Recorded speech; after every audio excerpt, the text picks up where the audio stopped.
Hi guys! So ngayon magluluto tayo ng Spanish style bangus. Lagi ko itong nakikita sa aking FYP kaya gusto ko siyang itry. So tara na! So bumili pala ako ng 2 pirasong bangus. Yung nakikita ko kasi sa TikTok is yung iba may kaliskis, yung iba wala. So yung pinagawa ko dun sa bangus na binili ko, yung isang bangus may kaliskis at yung isa naman wala. Para matry natin kung alin ang mas masarap. So yan, nalinisan na natin yung bangus. Kukuha tayo ng isang lalagyan ng water and ng asin. Ibababad lang natin doon yung bangus ng mga 30 minutes. So habang nakababad yung mga bangus, prepare ko na rin yung mga ibang ingredients natin. So ito na yung ating mga main ingredients. Mag-umpisa tayo sa bay leaf, whole pickles, olive oil, green olives, salt, garlic, chili, pamintang buo, carrots, optional lang po yung oyster sauce. Sa mga napanood ko kasi merong naglalagay, meron ding hindi. So yan, after 30 minutes, ipe-prepare na natin yung ating pressure cooker. So naglagay muna tayo ng carrots, then yung green olives and pickles. Yan, i-arrange natin siya sa baba. Pagkakamali ko dyan, guys, hindi ko ganon dinamihan yung nasa baba. Kasi yan yung parang sapin ng isda. Sapin ng putik. Isunod natin yung bawang. Babalatan lang ha guys. Yan. Isama natin siya sa layering sa baba. So yan. Lagay-lagay lang tayo ng bawang.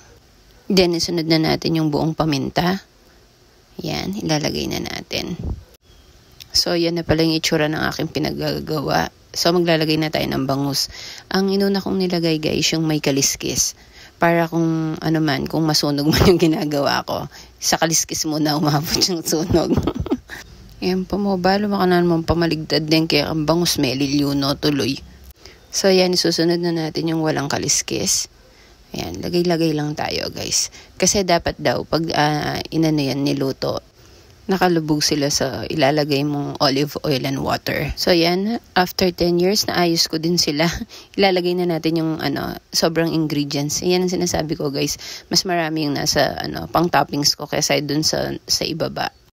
Maglalagay din tayo ng siling labuyo. O yan guys, 5 pa yung nilagay natin. Akala mo tapang-tapang sa manghang. Oh. Ayan, maglalagay din tayo ng dahon ng laurel.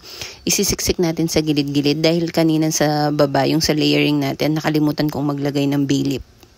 Then maglalagay na tayo ng oyster sauce. Kasi pag walang oyster sauce, masyado siyang malungkot. Maputla yung bangus. Naglagay din ako ng asin. Then yan, ilalagay na natin yung olive oil. Nilagay ko pala lahat ng 500 ml na olive oil dyan. So yan guys, medyo mabagal siya. Yung parang may stopper kasi siya. So ang ginawa ko, inalis ko na lang para mapabilis yung paglalagay natin ng olive oil. O mainip na ako pamayari lalagay ako. Pwede naman daw gumamit ng ibang oil. Yung canola oil pwede rin. Yan, nang matapos ko nang mailagay yung olive oil, kumuha din ako ng water. Nilagyan ko ng water kasi dapat nga lubog yung mga fish sa sa oil and water. O nanod siya, sara mo niya. Pagkasalang, malakas mo na yung apoy. Then, kapag narinig nyo na to,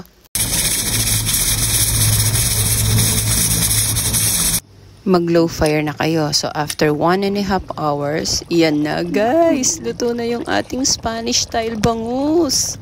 So, titikman na natin guys. Yan, dahan-dahan pa ako sa pagkuha. Baka kasi madurog siya. Pero in fairness, may lang siya, konti lang. Tikiman time. Yan guys, sobrang lambot ng tinik niya guys. Wala ka nang itatapon. So, mas masarap yung walang kaliskis. Tara kape!